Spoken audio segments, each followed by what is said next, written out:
Ayun na nga, ginagawa na ni Nico ng kasulatan. So, ginets na natin. Ano masabi mo sa unit, Nico?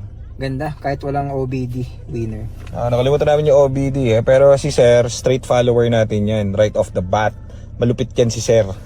So guys, may mga ganyan kasi na instances katulad yan, no? Si Sir, nakita mo naman, first owner sila, family niya. Ngayon, hindi na nagagamit yung kotse. Mamigrate sila sa Bohol. Pwede niyang ibenta yan kung kani-kanino, pero sa atin niya gusto ibenta. Bakit?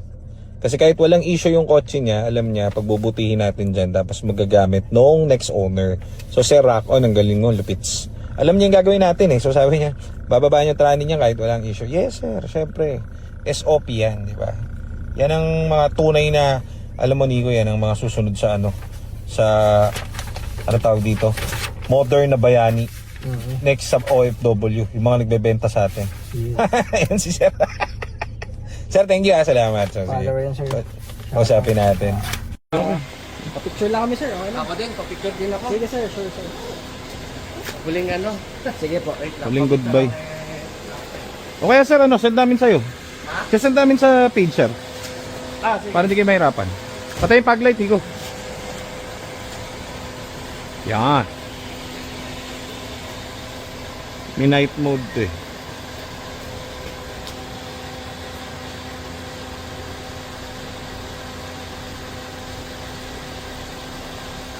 Yung, ayos. Sir, thank you very much, sir. Salamat, sir. Thank you, sir. Sir, salamat. Sa amin din pa talaga Sa inyo binenta. ako, sa Oo. mga- Sama ka sa vlog, sir, ha? Thank you, sir. Thank you, thank you, thank you. Salamat, sir. Salamat din sa tiwala, sir. Ah. Bahala. Sana yung umano yan, Yung next yan, syempre. yun naman maalaga yan ng makuso. Oo. Pagandahin mo na natin. Actually, maganda na. Kakasabi ko na sa inyo kanina. Ganda naman yung unit eh. Pero, yun nga, isusure natin. Baba natin yung mga dapat dyan. Sir, kami na bahala. Thank you very much. Thank you. Salamat. Anin ko na lang, boss, yung papel. Bukas. So, in tayo. So, isa tayo at meron tayong blessing ni Sir. Very good. So, thank you. Paano ba tayo lalabas? Kuya. Ano yan? Pantol? Tol sa sky. Sige. Dito, minabatal lang pantol. Wala eh. Poor boy ako eh. Poor boy rapa. So, ganda na itong unit eh. Dito may aircon. Naglalagas. Tutubig sa lamig. So, complete siya. Intact lahat. So, wala tayong tindihin. Sa first owner, malinis papers. Ingat sir. Yes sir, happy boy. Pero mas happy kami syempre. Biruin mo, pwede niya yung ibenta sa labas ng mas mataas eh. Pero, kita nyo, tama ako. Sabi niya sa dulo. Gusto ko yung next na gagamit niyan maalaga din. So may mga taong ganun na hindi naman tinitignan yung pera lang. Ang tinitignan nila is yung, alam mo yun, kasi sipin mo yan, tignan mo yung warehouse niyan. Yung warehouse niyan, pwede ka nang parang mabibili ko ng lupa dito, yun yung bahay ng aso nila eh. Di ba? Yung logic. So hindi kailangan ng money nila sir. Parang ganun ang ibig sabihin.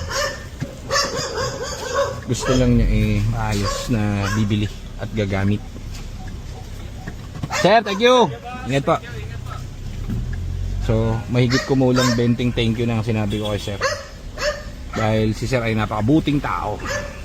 So, di ba, gets nyo? May mga iba na magbebenta kasi binibenta nila kasi may something yung kotse. So, may mga tao naman na ganyan, yung well off sa buhay. Gusto lang nila yung next na bibili kasi under their name yan eh.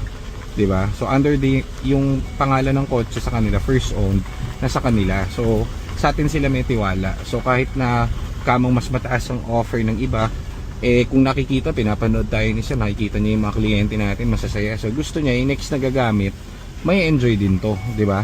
Kasi pag ito, binenta niya ng as is, binenta niya sa direct, tapos alam mo yan, mga anong tao yan mga hindi na makailangan ng pera niyan. So, ngayon, pag binenta nila sa tao lang yan, tapos mabenta niya, mas mataas ko na rin ng 25 o 30k.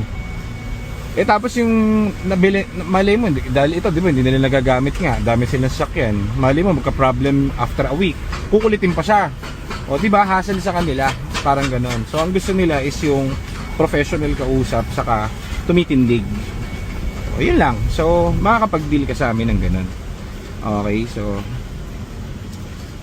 Yun, uwi na tayo. At sa ano, walang traffic para makauwi tayo. Yes. Sa ano to guys along Quirino to sa may Baysa. Kaya traffic.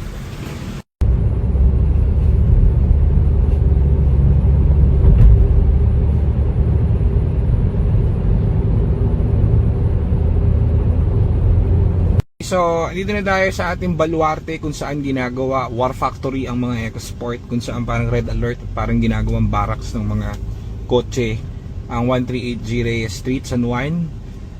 So, home safe, 91 pa rin ang kanyang temp. So, again, alam na agad namin yung ganitong takbo. Talagang washery. Pero, kumbaga don't take chances. Gawin natin yung SOP sa kanya. Halos brand new to pagkatapos. So, abangan nyo itong unit na to. Meron naman tayong available na black. Nagre-restock tayo kasi marami lang kotse dito pero marami lang itsurang kotse dyan pero halos yung iba dyan half niya wala na. Tsugi na. Na siya. Sold na. Ganun. So, ayun lang. At muna tayo. Ako muna ay pupunta sa aking trono at ako'y medyo sumasakit ng tiyan. Ako'y sumasakit ng tiyan. Ako'y uupo muna. At syempre, na-scan na natin. Ang problem niya lang is medium speed can, which is nothing. Kiklear mo lang yan, mawala na. ABS, ACM, APM, BCM. Very good. Perfect. Okay, so ayan yung scan ng ano natin. Nung ating bagong kuhang EcoSport, pero syempre, gagawin pa rin natin yan at ayusin lahat. Okay.